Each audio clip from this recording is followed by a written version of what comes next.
Good afternoon and welcome back to Collaboration Conversations. Every now and then you have to stop and think about where you are and who you are and what you're doing. It's that kind of a world we live in today, right?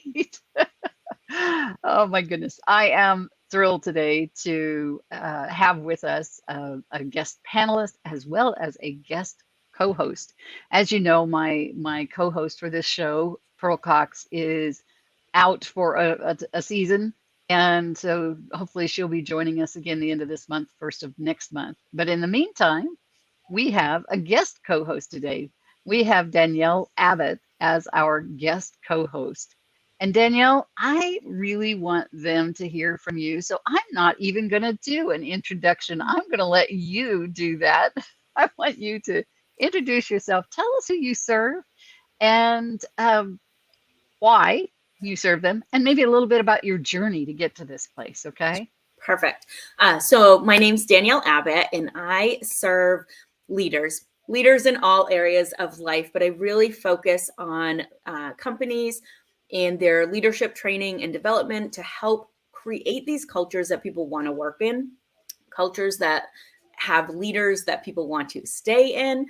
So leadership and leadership development is kind of my jam.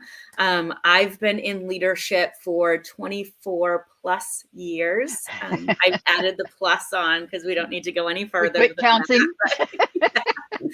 And I like that. I have, been in leadership roles in a variety of industries, and I've always found myself back in the training and development department. I have always been educating and coaching and helping people reach their goals, helping people get to the next promotion or whatever it is that's driving them to, show up every single day.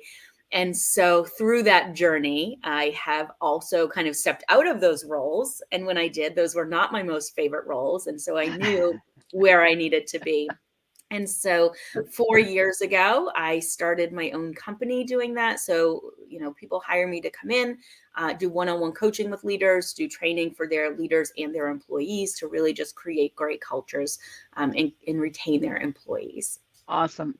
I love it. And you and I had a wonderful conversation about that the other day. I really enjoyed that and learning all that you're doing, and it's so needed. Very much. So, yeah, very much. So we have with us today as our guest panelist, Lauren, and is it Nahar? Is that how you say that? Or is it Najar? Or anything It's close? that is very close. Nahar is really pretty, but that's not how you But say it. not it. It's just Najar. It's Najar. Okay, I got Yep. close. I didn't get it right on, but I got close. Yes. Yeah, a lot of people think it's Nahar, yes. Okay, so Lauren, tell us a little bit about you, about your journey, and who you serve and why. So I started my business coaching company about 4 years ago as well. I come from a background of finance, so I have a lot of background and corporate experience in banking and finance, where I was a corporate trainer for sales, teaching Oh, my employees for sales conversations, how to meet their sales goals. That was a big that was a big kind of catalyst into finding what I wanted to do. The banking career wasn't so fulfilled anymore in my life, or it wasn't creating fulfillment that anymore. happens. Definitely. So I stumbled upon the coaching world, found business coaching, and 4 years later, here I am.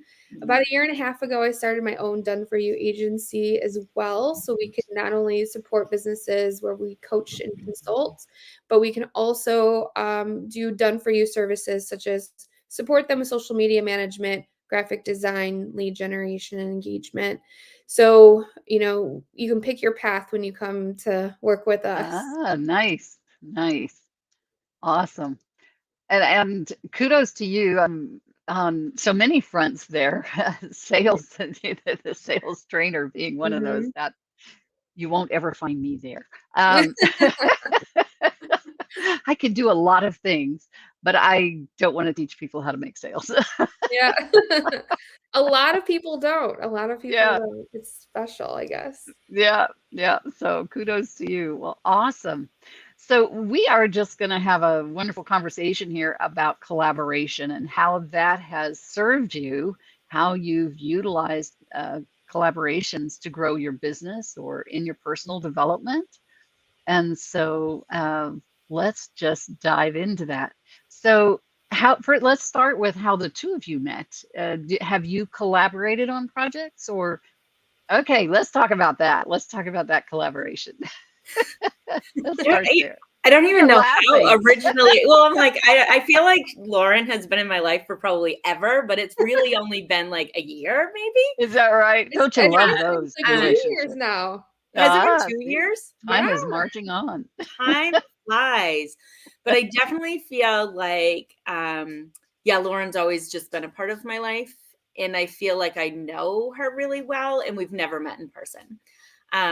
Ever. And I think we live in this day and age now where I guess that can happen, right? And you can build really great relationships that way. So Lauren actually had a coaching program, a mastermind program that I joined after following her for quite a while and just really appreciating the fact that she does love collaboration and she does love building relationships, like real relationships. Yes. Even though she has this sales background, right? She's definitely not a saleswoman in that way, right? That way. Right. Yeah. So I was actually a client of Lauren's a year-ish or so ago. And we've just kind of stayed in touch since then. That's awesome. Yeah. That is awesome. Fantastic. I think I'm lucky. I'm not sure she would say the same, but no. You look like you have a good relationship. Yeah. And it's very rare where I feel I think that's what I put across in my business as well is I like to connect. I like to have that relationship with my clients, but it is also very rare where you do develop almost a friendship outside of that, where you do want to keep in touch and you do make an effort to keep in touch. And, it's not so much to, I'm only going to keep in touch because there could be opportunities here. I kind of lead with, I want to keep in touch because I like this person.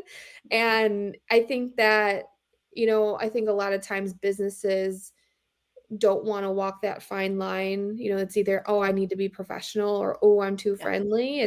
There can be both. Yeah. There can be both. I know I have encountered people who say, you can't be friends with your clients. And I absolutely love being friends with my clients. I have clients who've been with me for years and we have become great friends. And, it's some folks have heard me say this here probably, but with my clients, I always tell them, put on your asbestos shoes because I'm going to hold your feet to the fire. I don't want you to get burned. But I have to put on my asbestos shoes. They hold my feet to the fire just as much as I do theirs. Yeah. And so it becomes that the longer you're with them, the more of a give and take relationship it becomes. And they feel quite comfortable holding my feet to the fire as well. I love that. I think when you build relationships though, or friendships or whatever it is, like I would do anything for my friends, right? Like you have that and so whether it's business or not, like you build these strong trust relationships.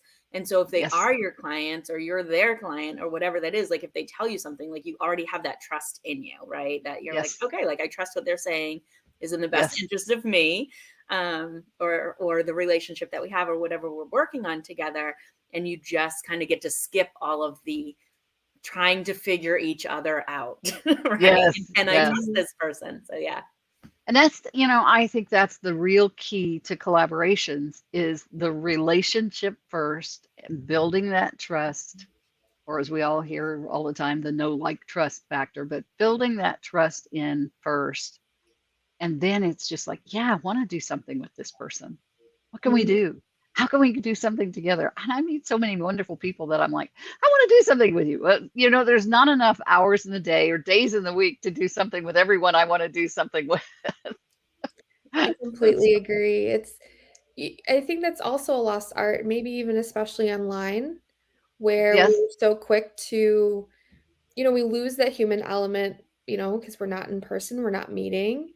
But at the same time, it's so much more fun because you can connect with so many people. Yes. Not just around the world. Networking groups. Right. Yes. Right. I'm in Chicago, Danielle's in Maine, and I'm in Texas. Yeah. Right. I mean, it's something, it's such a lost art that we forget. And it's just, it's so simple that if you actually really look at it, it leads to more sales. Like if you just actually care about people Yes. at the end of the Yes. day. Let me ask you, ladies, in terms of collaborations, I know for me, one of the things that I do every time I'm meeting somebody, I'm thinking, who can I introduce them to? Hmm. Who's a good fit for them? Who would be a good client or a good joint venture person or whatever, or who has a service they need? And do you find yourselves doing that as well? Do you look for those opportunities to connect people? Is that Yes. part of your collaboration? Yes. I have a superpower. You ready for it? And I'm ready. I am a super connector. And everybody in my life knows it. And I will get questions on a daily basis from I need a plumber to I need a new person to do my hair to I need help with my business to you name it. And people know, they're like, Danielle will know, or she will be able to find it really easily Right. through her She can network. point you in a direction. Yeah. Yeah. And Yeah. so, yeah, I always tell people, I'm like, that's my superpower. I can connect you. If I don't know, like, I can connect you with somebody that Right. will or does or whatnot. But that is networking, right? So we think Yes. collaborations, networking. I'm part of a few local networking groups because I do love the in-person connection as well. And it's so funny because I will have people like want to come with me, or like I'll drag people with me. I will drag people with me. And I'll be like, you have to do this. Like, this is something you have to do. And once they see that it's not sales pitchy and you're not Right. there to be like, this is what I do and this is how you can work with me. And Right. once they get through that, and it's really like asking people about themselves and connecting with Yes. people, finding out what Yes. they do and making those connections, Yes. people will remember you, right? For helping them and supporting Absolutely. them. Absolutely. Yeah. Yes. How about you, Lauren? I mean, I think that's why Danielle and I get along so well, because I am also a super connector in my Yeah. life. Just thinking back into high school, college days, it's thinking of my group of friends. Everyone's friends through me.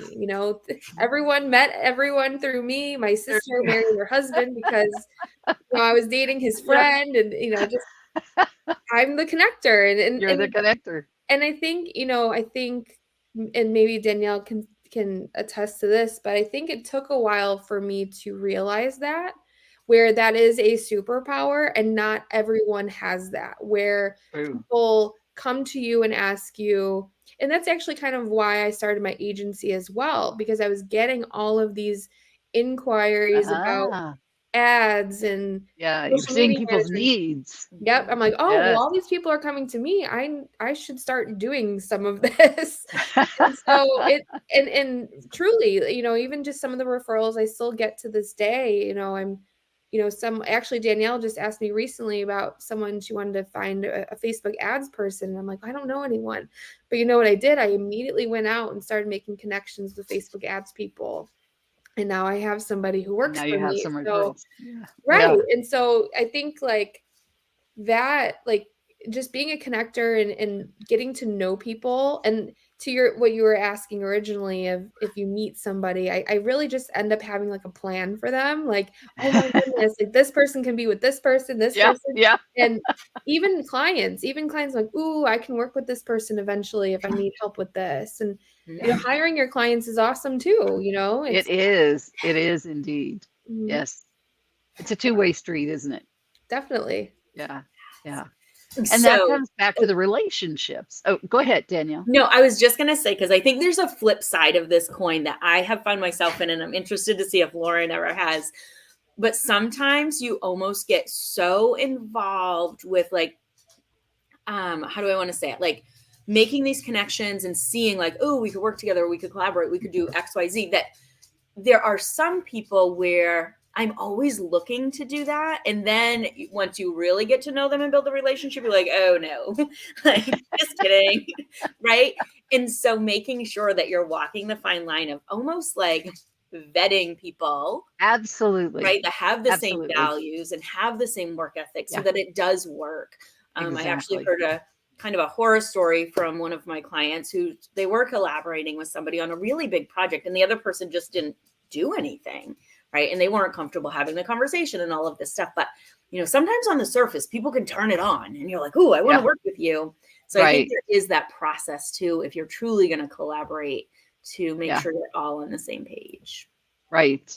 And if you're going to actually do a project together, you need to lay out some groundwork ahead of time. How are the finances going to be handled? How's the and especially if you're working out of country with someone who's out of country.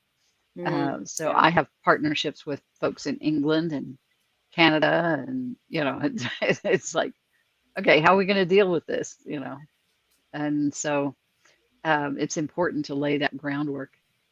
So have either of you ever had because you mentioned that, Danielle, I want to pursue that a little bit more, and also was a question that came up in an interview I did earlier today, but have either of you ever had a collaboration that was not working, and what did you do? How did you handle that? I definitely did. And really it was with a friend, a really great business friend. And it was a matter of maybe my business was more evolved than hers was, where I definitely had more knowledge. Right. And we collaborated just based on our friendship versus, like Danielle was saying, vetting them a little bit more, or like you were saying, Regina, to lay the groundwork and set up a plan and have the rules. And, we worked so well together previously that then you think you don't need to do those things and make it so formal, but you definitely do. But you need to. Yeah. And I 100% agree with Lauren, because I think my situation is very similar in the fact that it was a really great friend, right? And sometimes we're like, oh, we can work with our friends. Well, we don't work with our friends and we don't work with our spouses for a reason, right? Yeah. But we forget that. We forget those things. And so it was very similar where it was this friendship. And there was a point where I was trying to do the things that I normally would do with anyone, like kind of take that piece out and be like, okay, here's a business partner. Like, do we have a team charter? Like, what are we doing? Who's going to do what? And there was a little resistance there because this person just didn't work like that, right? That's just nothing that they really had even been exposed to, I believe. So we had some challenges there, and it really took me a while to back out of that collaboration. And I had thought about it for a really long time. And I had to kind of turn inward and do some internal work there and decide like what was most important. Like, was it my own mental health and business and those types of things? Was it our relationship? And I truly feel like if you have great, solid relationships with people and you have to, break a collaboration or a business relationship with those people, that's okay, right? If your original relationship is really solid. So, and if not, then, you just kind of move on with life. But it's interesting that I think it both happened with like a good friend. Right. Because we get caught up and we forget that there is a difference. There is a difference. Yeah. And there's another element there of, like you mentioned some elements that can be damaged by continuing, but another element that could be damaged is your relationship with your clients. Yeah. Reputation. I mean, there's all kinds of things. Yeah. Absolutely. And then severing the relationship, there's an element of, with clients, we need to vet our clients as well, right? Before we take them on board, so that we don't have to sever the relationship with them later. Much easier to not take them on to start with than to fire the client later. Been there, done that. Not fun. That's definitely a good lesson learned, I think, early in business, right? Yes. Is that was something, and I think Lauren and I worked on this a couple of times, because I would have these calls and get really excited, but I had this pit in my stomach that this is not the right person. Like, I would have people be like, I want to work with you. And I'm like, I don't want to work with you. Like that, that feeling. And there had been a couple of times where I'm like, oh, it will get better, or it will be different when we start working together. So in any collaboration or anything like that, like, trust your gut. Yes, I agree 100%. Yeah, it's usually right. Oh, goodness. So What are some of the ways that you collaborate, or types of collaborative partners that you're looking for? And by that I mean not just some of those personality things that we've been talking about, but actual industries and things that you're looking to partner in. And is that an active piece in your business that you're looking for collaborations and partners, or is it happenstance in your business? I think it's a matter of growth and where you're at least for me it is. And so, right now I'm looking for people who can partner with me as far as, the agency side of business. And I think that as we grow and as we kind of settle into our zone of genius, Right. I think this is for any business as well, as you want to stay in your zone of genius and you have the success in your zone of genius. And it only benefits you just to partner with people who then have their zone of genius that you don't want to be in. And Right. so, that was truly my September, was having a lot of connection chats with people from different lines of business where it's things that I don't want to take on personally. It's I'd rather either outsource it or partner with somebody. Yeah. And I think that, again, like, I think it's not so much of a beginner, because when you're starting out as a business owner and you're trying to figure out your footing and trying to figure out what your zone of genius actually is, you want to try all of the things. But once you start to get settled in, it becomes, you start to set those boundaries where you're just like, Right. it benefits me more to have somebody else do this. Do you look for, how do I want to say this? In your collaborations, are you looking to establish, like, I'll send you referrals for a commission fee, or just let's refer people back and forth to each other without a fee? Or is it a combination? I think it's more, there's definitely a bigger incentive when there's definitely referral fees. Right. And I think, and even as a coach, I tell my clients to have a referral program, because that is without a doubt something that has been successful for me with my agency, has been 99% referrals, and it's Awesome. from existing clients. And Right. so, and that was known that I do have a referral program. And so, I do have it on the coaching side as well. I think that's a little different. But when you start to get your footing, and people need these services and you do a really great job, they're more willing to come to you and refer you if you have a referral program set up. Yeah. I don't think that's the end all be all.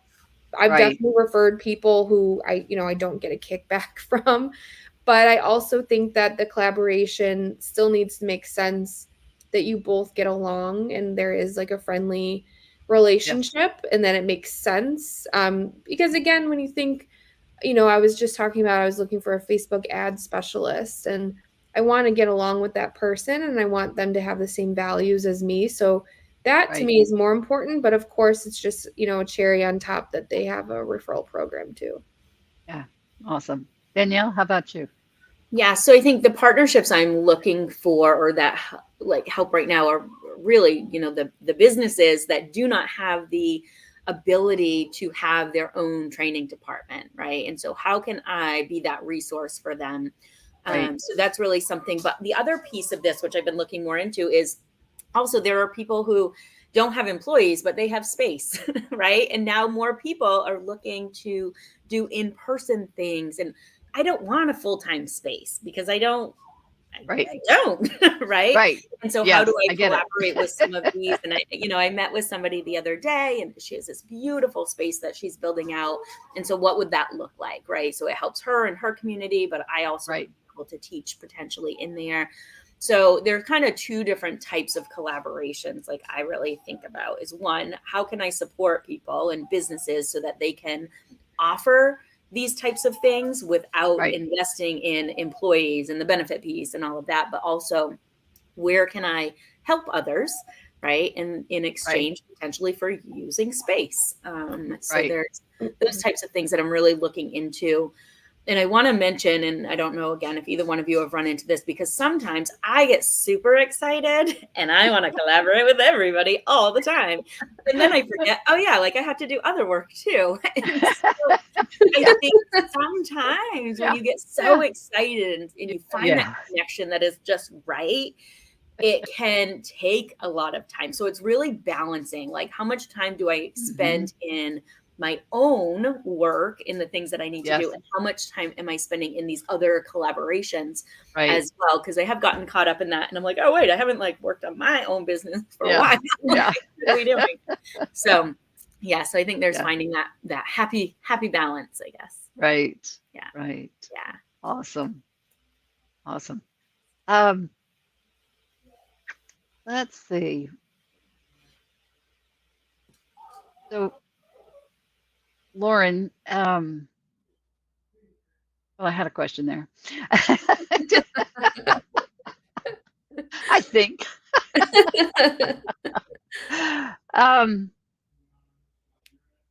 When you're looking, when you talked about finding partners that you can create those referral fees with those commissions back and forth. Are you looking at what we call both upstream, downstream kinds of things? Are you looking for partners that service your clients before they're ready for you, as well as clients or partners who service clients after they've used your services and they're ready for the next step in theirs? Are you referring people up and down that ladder?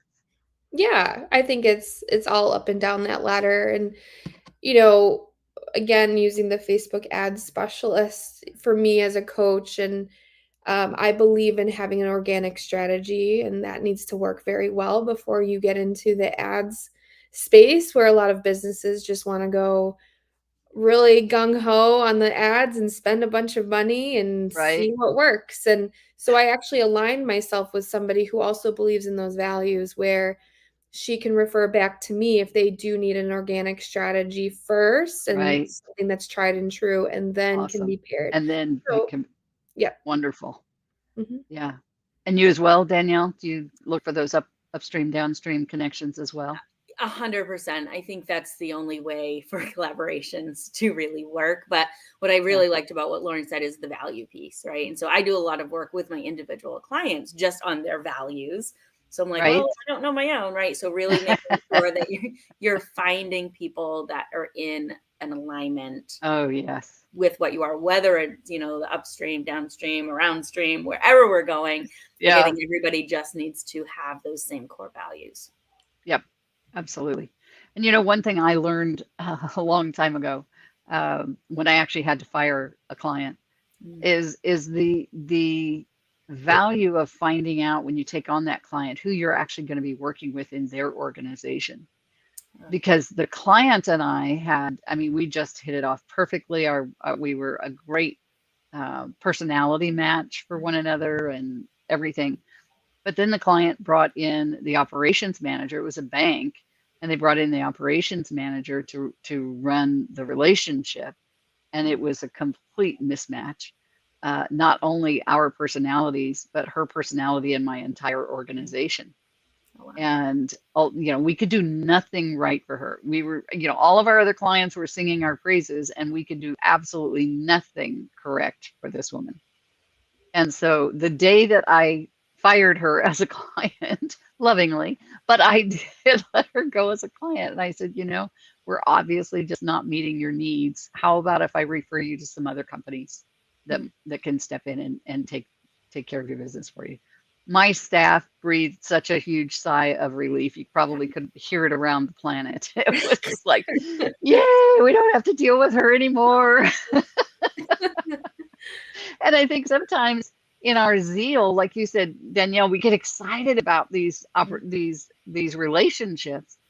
And I never even considered at that time that it would be handed off to somebody else to manage that relationship, and that might not be a good fit. So in our vetting, what are some of the other areas we need to vet them in? Oh my goodness, that's such a good question, right? So what do I usually look for? Like values is always number one. Like, what are your values? What are your I always look at future goals, right? To make sure that we're going to connect in the end at some point. Like if your future goal is to, I don't even know, like close your business in a year. I don't even know, right? I can't think off the top of my head, but we're not headed in the same direction, right? Right. So what are your future goals?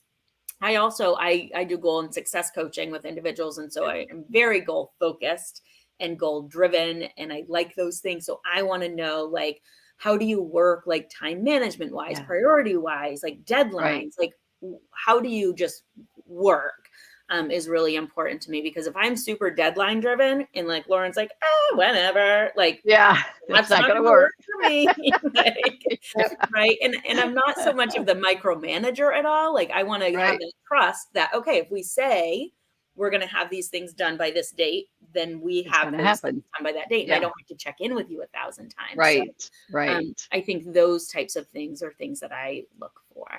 Right. What can you add to that list, Lauren? Anything? I completely agree, especially with, they have to have a proven track record.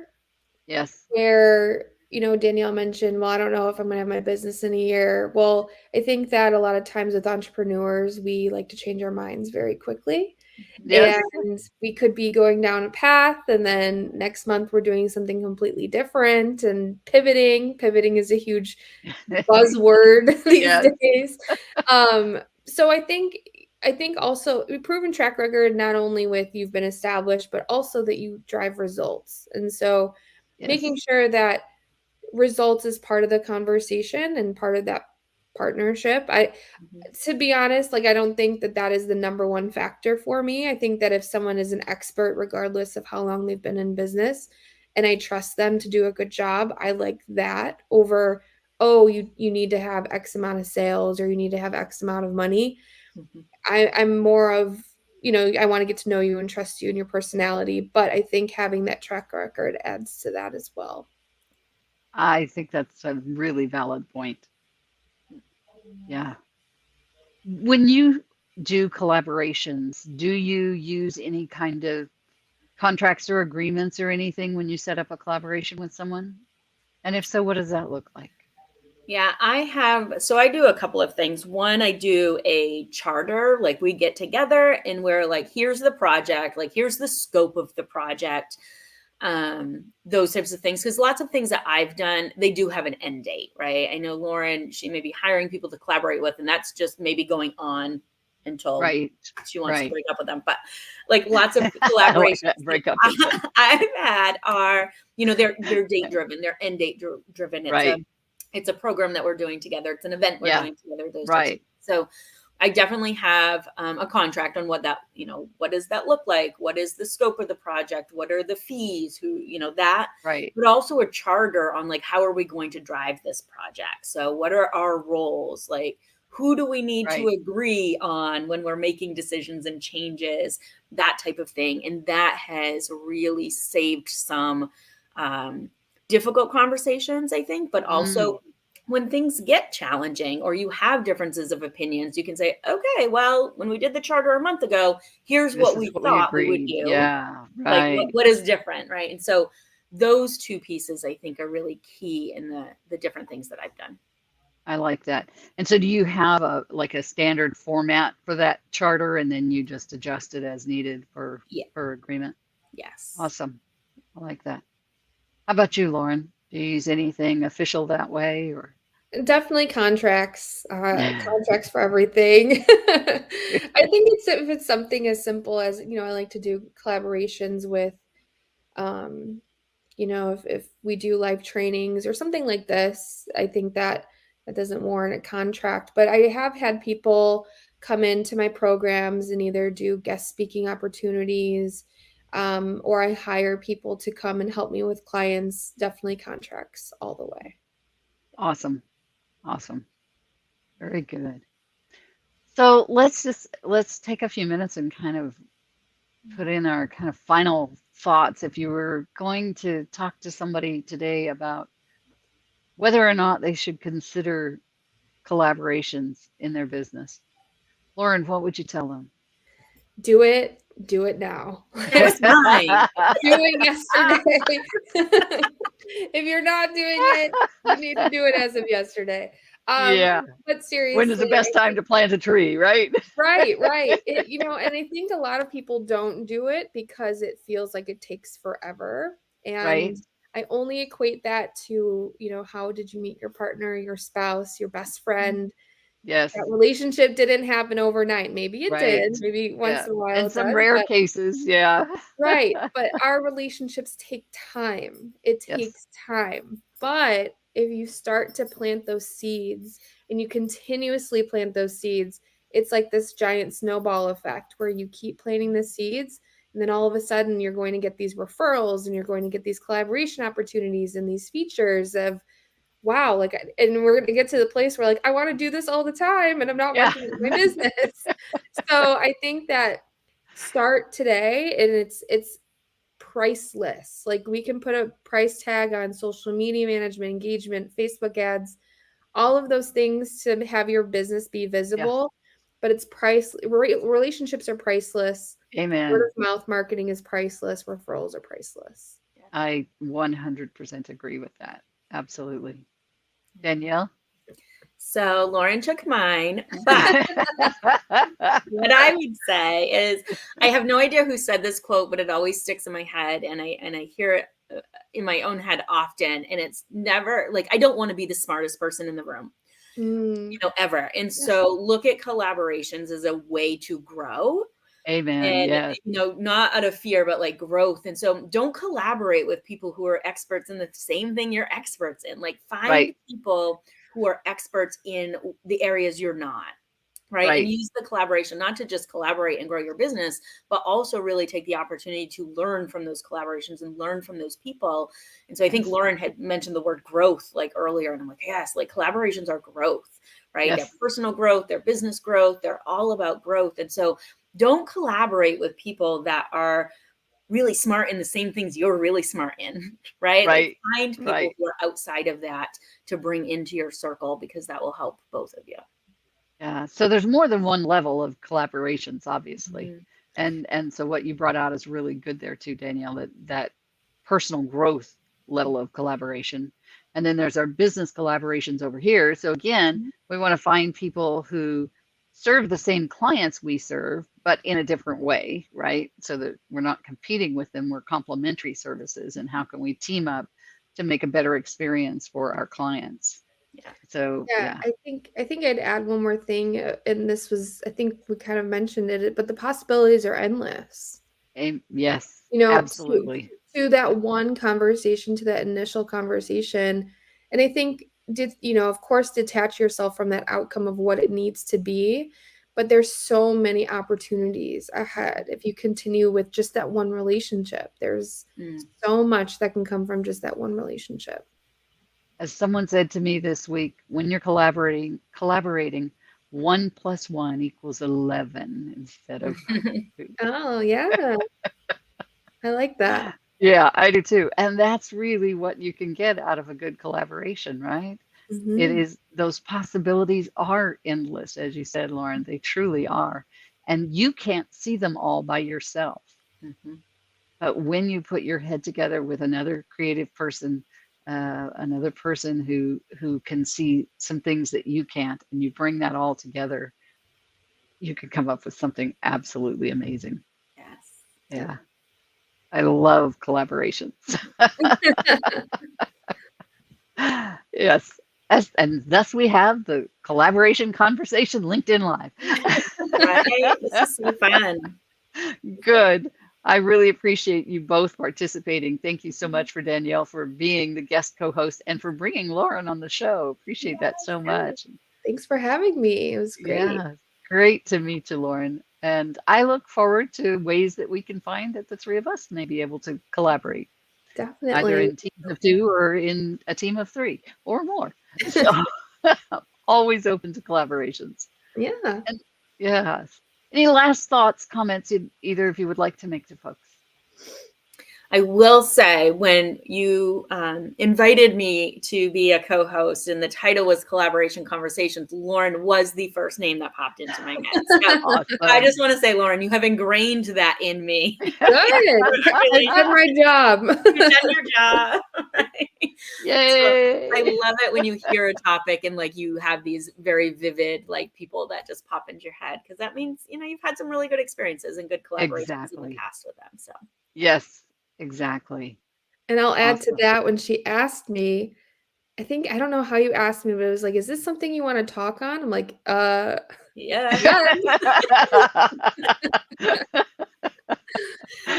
Oh my goodness. Well, I have thoroughly enjoyed this, ladies, and I hope our listeners have as well. And look forward to seeing more of what the two of you are doing and what collaborations you create and that we all create.